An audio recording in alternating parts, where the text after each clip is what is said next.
बिल्लो तेरी अख कतल करे लख कतल जदों मूव करे करे लख कतल असला भी लोड करे टाल जा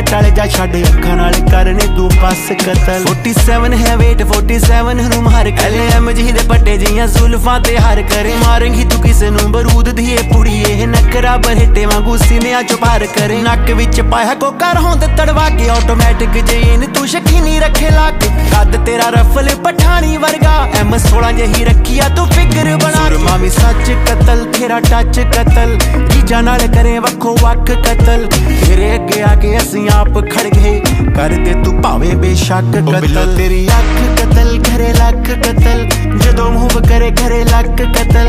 असला भी लोड करे टाल जा छड़ अखां नाल करने तू बस कतल तेरी अख कतल करे लख कतल जदों